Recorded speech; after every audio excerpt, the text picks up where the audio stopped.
know, I have a big background in music. I came from a radio station for many years, and I am fascinated by putting music onto records and cassette tapes and CDs. But how does it all happen? That's why we have stepped into the 610 record manufacturing studio today. Joel Hoyle, I swear I didn't touch anything. That's a good beat. But thank you so much for having us today. This is a great place to come. I think that people don't even know how vinyl records are made, and this is a great way to showcase all that you do. Yeah. So just tell us about the process. How did you get into it? How long have you been doing it? We are actually coming up on our 1-year anniversary. Okay, congratulations. Thank you. So I got into this. I grew up playing music. I grew up playing music here in Houston, and I always wanted to have the musical infrastructure here to have more of a larger imprint, more of a better place for people to not think, well, we got to move in order to make it in the music industry. So I'll be able to do my little piece to help musicians help themselves make a living. Yeah, I mean, it's a difficult thing to do because when you think of Music City, we love music. We love our local artists here in Houston, but it's not Los Angeles, it's not Nashville, it's not New York, right? So the recording studios and places to print these vinyls is probably few and far between. Yep, that's what's been missing. Yeah. And that's exactly why I wanted to open this place up. The talent's always been here. We're never going to run out of that. We've always had it. Other cities have built their industries off of the back of our talent. I wanted to stop that. You're like, no, Houston is a place to do Absolutely. this. Yeah, stay here. You can make records here, and this is one of the few pieces that aren't here. Yeah. So that's it. So why hasn't Houston in 30 years had another record vinyl pressing manufacturing company? Why did it all of a sudden just leave? Honestly, it's a very high capital upfront business to get into. It's expensive. Yeah. It's probably the main reason why it hasn't happened in 30 years. The plant that did close in 30 years closed just because at that time period people stopped buying records and stopped making them, unfortunately. So how long does it take you to create one vinyl? I see the equipment behind us, and I've been watching it. It seems like kind of a fast process, but that's with my naked eye. How long of a process is it to make one? We can get a record just about every 25 to 30 seconds. Oh, so it's pretty quick. So you'll get an order, right, of 1,000 records or however many they want, and then you just kind of complete them. I see that you've colored this one. This is like a custom color, right? Absolutely, yes. Yeah. This is a custom recipe we're working on today, so that's why it's a little bit stop-start today. Okay. We're trying to be sure we match the right exact color. I gotcha. Well, you were telling me that, this is a beautiful color, but what sounds truly the best is the straight-up black material. Yeah, absolutely. The difference in the colors isn't as drastic as it used to be, but without a doubt, the black sounds the best. Keep it original. Don't mess with the color. Yeah. If it ain't broke, don't fix it. So here's my legit question. I was thinking about this, and of the vinyl records that I own, how do you actually get music? How do you put a song onto a vinyl record? It starts off with a lacquer master, which is kind of like a record cut into kind of like a more volatile version of nail polish. Okay. And an actual metal stamper gets made of that. And that's what we start with. We start with those metal stampers, and that is what stamps the grooves into the PVC. Okay, that is also fascinating. But I was watching you create these colors, and the color is made out of PVC pipe material? Yes, it's similar to PVC pipe, just a different, it's called an audio grade PVC. Okay. So it is PVC, but not exactly the same as like your piping material. Okay. And yes, different colors, different shapes, purposes as well. So. And they'll all sound great once you're finished with them, right? Absolutely. Nothing leaves here sounding bad, and nothing leaves here not being flat. Oh man, do you personally have a favorite vinyl record? Man, that's tough. That's a hard question to ask. Prince is always one of my all-time favorites. AC/DC is probably one of my favorite rock bands. Yeah. So anything by either one of them was always cool. I think you looked at this one and you're like, purple, I see Prince. I see Prince with the purple vinyl album, right? Yeah. You can't help it, right? Hey, where can people go to get more information? Because I love that getting this word out is very important in the Houston, especially with such a great big music scene. Yep. Very important. Where can we find you? We've got our website, which is 610recordmfg.com.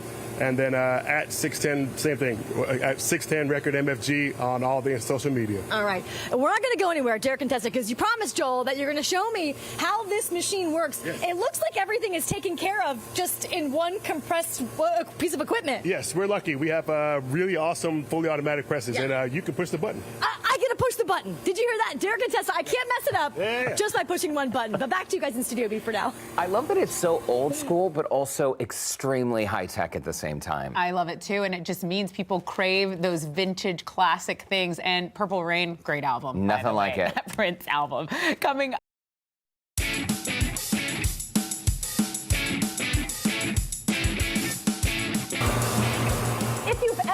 to know how a vinyl record is made and pressed, well, this is exactly where you need to be to learn that. 610 Record Manufacturing. We're here in the Second Ward. Joel Hoyle, thank you for showing us behind the scenes today. Yeah, it's been fun. This is actual materials and equipment that make and press these vinyl records, right? Absolutely, yes. And you've been doing this for how long? A little over, coming up in a year. Okay, and to get to this is not what it starts at, No, right? not at all. It no. actually starts as little tiny beads that are made of PVC Correct. parts. Yep, exactly. PVC Smashed, pellets. melted. What are we doing here? Yep. So they get warmed up in the extruder here, and they come out into that puck that you have in your hand there. This puck right here. And then that gets fed into the record press itself. Okay. And then they get smashed into the record, what you have in your hand there. And that already has the song on the press that's inside here? The stamper plates have the song on the stamper plates. Yes, Okay, yes. It's almost like a metal record. Okay. It's like an inverse of the record. So it's literally now it's making so it's called a sense to stamper because it's me. like stamping it into that plastic. And you can make how many records in a day? In a day, each press can do about anywhere from like 800 to 1,200. Oh, wow. In about Okay, so 7 or so hours. It's not as long of a process as I was thinking it was. Not once we get going. Yeah. No. Because you guys have been trying to fix this color. First of all, shouts out to this band. Who is the band that we've been demonstrating A band called today? Shunkan, the local record label called Right Field Records. Amazing. Well, thank you. Your record is beautiful. But to get to the color that they want, it kind of is like a trial and error process. Yeah, right? we have to find the recipe. Okay, well, we found the recipe. Our buddy Christian Taylor behind us has been mixing up those beads. And then the beads you're going to pour into here, right? Yep. We got a batch in there ready to go. Okay, He's making the next one, so whenever you want to. set this down. Yep. Okay. Whenever you're ready. So that I could come over because you promised that I could press the button. Absolutely. First of all, really fast, what is this on the floor? So this is actually, they call it purge. So in order to press the record, we have to get this material up to the right temperature. Okay. So it gets up to about 300. It does. It's about 300 degrees Fahrenheit, and then that's what makes that puck. Okay. Yeah. And so the beads went into here. You've already dumped them into this area, right? Yep. Into the hopper there. Yep. Okay. All right. They're ready to go. Whenever you're ready, you can push that green button. I need a countdown. Do you need a countdown? Yes. Okay. 3, 2, 1. Hit it.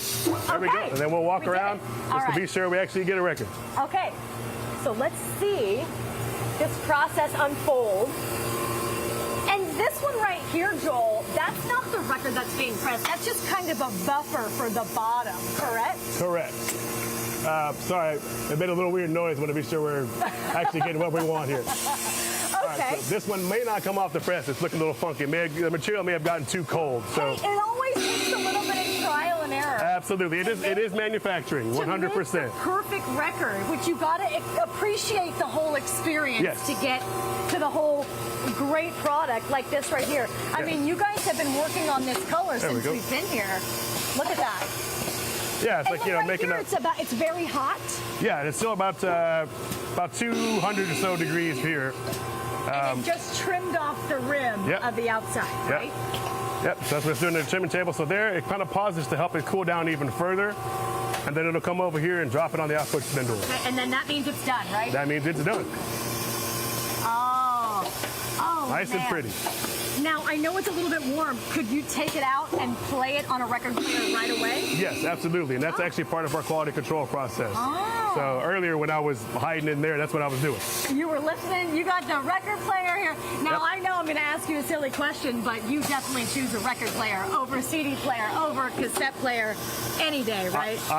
Vinyl's always first for me. I listen to everything. I bet you have such I want a great music collection. wherever I am. I want it with me. Thank you so much. Thank you. I keep thinking that that's a drum like a snare every time I hear that. This is fascinating.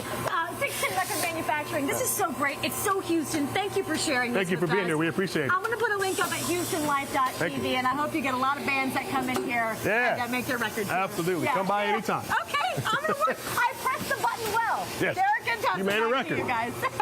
Yeah! Okay, Lauren, that is amazing. We want to know, what do they do with that trimming around? Does that get repurposed in any way? Does the trimming around the record get repurposed? They can grind it back down. Yeah. But it's already kind of a solid color that's been perfected for them. Yeah, right? Ultimately you want to be able to do that with a solid color. I gotcha. When you get to color mixes, it's more difficult, but we still could regrind this up and sell it. We got different colors and stuff that we've got going here. Oh, cool. Like this is from a previous record that we did here. So, the trick there is finding somebody else who wants this exact color mix. One man's trash is another man's treasure. Exactly, Right. exactly. So, It's really interesting we to try to see reuse everything that as much as we can. process. So 610 Record Manufacturing. Check them out online. Fascinated. That reminds me of the Discovery Channel of that one show, like How's It Made? How's It Made? You know, that was just Or so Mr. Rogers' Neighborhood. They would so also informative. always take us to factories. good stuff. Okay.